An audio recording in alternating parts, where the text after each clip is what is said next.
नमस्कार बंधुरा आज आमी श्री तैरी करब। पुजो विवाह जे कोनो शुभ अनुष्ठाने श्री तैरी करा हये थाके। कथित आछे जत सुंदर करे श्री तैरी करा हबे सेई परिवारेर श्री ततई बृद्धि पाबे। देखे ना जाक एई सुंदर श्री आमी किभाबे तैरी करछि। एर जोन्नो आमी चालेर गुड़ो, कला, रंग करार जोन्नो हलुद, सिঁদুর, सबुज रंग, डेकोरेशनेर जोन्नो कड़ी, धान, स्टिक और गंगा जल निয়েছি। प्रथमे कलागुलोके ছাড়িয়ে নিচ্ছি।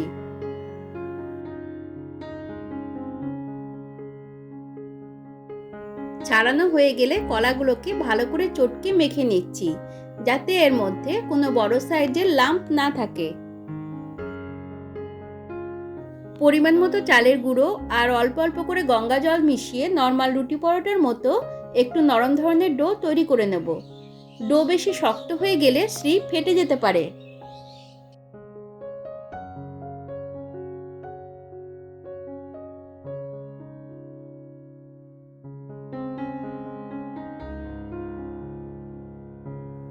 দেখুন আমি ডোটাকে ঠিক এইরকম ধরনের নরম করে নিয়েছি। এবার ভালো করে হাত ধুয়ে নিয়ে ডোটাকে বিভিন্ন ভাগে ভাগ করে নিচ্ছি। প্রথম ডো দিয়ে প্রদীপ, দ্বিতীয়টা দিয়ে আম পাতা, ডাব, তৃতীয়টা দিয়ে ঘট আর এই বড় ডোটা দিয়ে আমি কুলো তৈরি করব। খাবার হলুদ অল্প পরিমাণে মিশিয়ে সবচেয়ে বড় সাইজের ডোটাকে একটু হালকা হলুদ রং করে নিচ্ছি।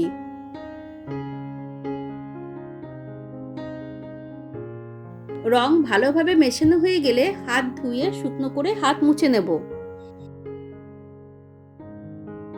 সবার প্রথমে আমি কুলোটাকে তৈরি করে নিচ্ছি। উপরের দিকটা একটু এবড়ো খেবড়ো হওয়ার জন্য একটা স্কেল দিয়ে চেপে চেপে যতটা সম্ভব লেবেল করে নিচ্ছি। এবার কুলোর উপরে দাগগুলোকে দিয়ে নিচ্ছি।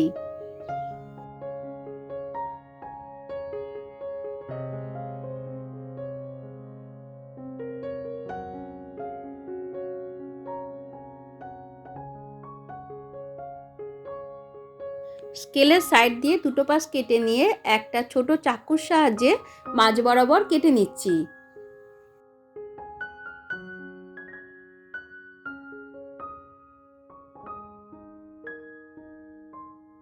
এই ডোটা পরে কাজে লেগে যাবে।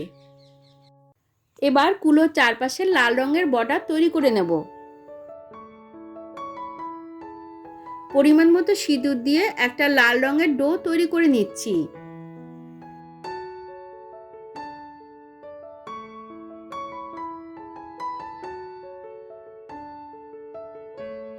ডো তৈরি করা হয়ে গেলে হাত ভালো করে ধুয়ে মুছে নিয়েছি।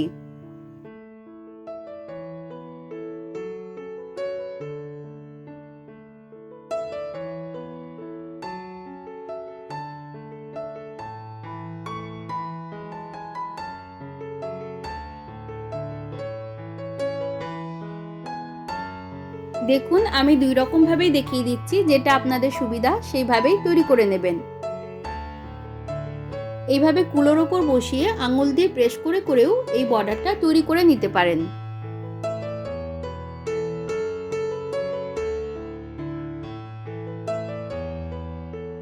অল্প সিঁদুর আর হলুদ মিশিয়ে ঘট আর প্রদীপের জন্য কমলা রঙের ডো তৈরি করে নিচ্ছি।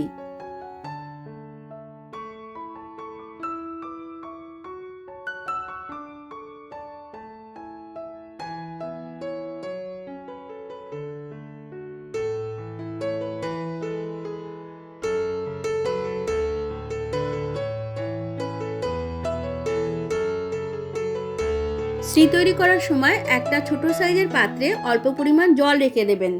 হাত বেশি চ্যাটচ্যাটে বা আঠা আঠা হয়ে গেলে মাঝে মাঝে জলে হাত ভিজিয়ে নেবেন, কিংবা কাপড় দিয়েও হাত শুকনো করে মুছে দিতে পারেন।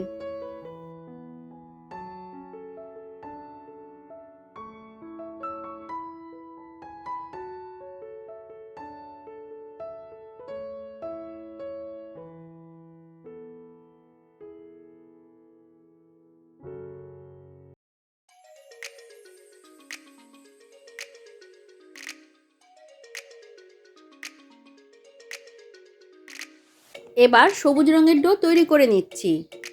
বিভিন্ন কালারের ডো তৈরি করার আগে হাত ভালো করে ধুয়ে শুকনো করে মুছে নিতে হবে। প্রথমেই আমের 5টা পাতা আর ডাবের জন্য ডোটাকে ছোট ছোট ভাগে ভাগ করে নিচ্ছি।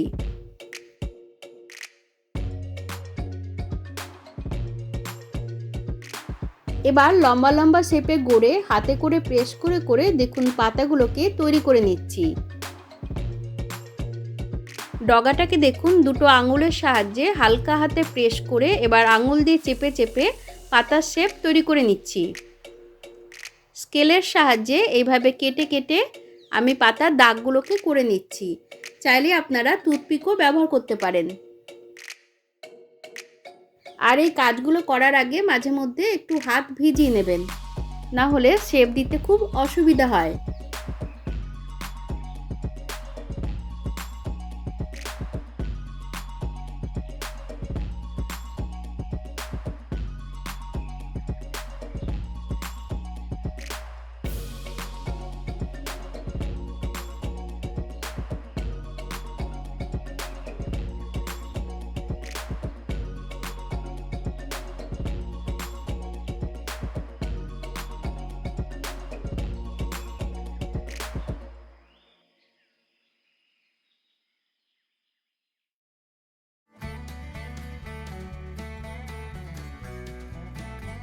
এবার ছোট ছোট করে ডো কেটে ডোগুলোকে থালার চারপাশে চিটিয়ে কড়িগুলোকে প্রেস করে করে বসিয়ে দিচ্ছি।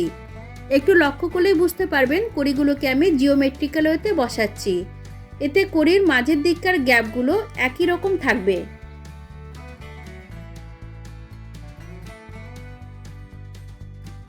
এবার কুলোর চারপাশে ডেকোরেশনটাও করে নিচ্ছি। পুরো কাজটা করার আগে ডোটাকে বিভিন্ন ভাগে ভাগ করে নিলে শ্রী তৈরি করতে অনেক সুবিধা হবে। ডেকোরেশনগুলোকে হাতে করে ভালোভাবে প্রেস করে করে চিটিয়ে দিতে হবে, না হলে কিন্তু তেল ঢালার পরে ডেকোরেশনগুলো খুলে যেতে পারে। থালার চারপাশে পরিমাণ মতো ধান ছড়িয়ে দিচ্ছি। সব শেষে ভালো করে সর্ষের তেল দিয়ে শ্রী ভিজিয়ে দিতে হবে। শ্রী ভালো করে ভিজিয়ে দিলে শ্রী আর ফাটতে পারবে না।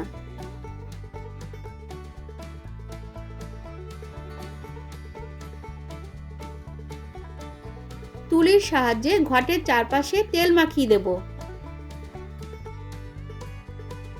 সবার শেষে ঘটের ওপর 5টা সিঁদুরের টিপ এঁকে দিচ্ছি।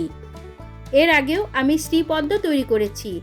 পদ্ম তৈরির প্রসেস ভিডিও লিংক নিচে ডেসক্রিপশন বক্সে দিয়ে দেব, চাইলে দেখে নিতে পারেন। আমাদের শ্রী একদম রেডি। দেখলেন তো কত সহজে শ্রী তৈরি হয়ে গেল। শ্রী কেমন লাগলো কমেন্টে অবশ্যই জানাবেন। ভালো লাগলে লাইক শেয়ার সাবস্ক্রাইব করতে ভুলবেন না প্লিজ। সকলে ভালো থাকবেন। ধন্যবাদ।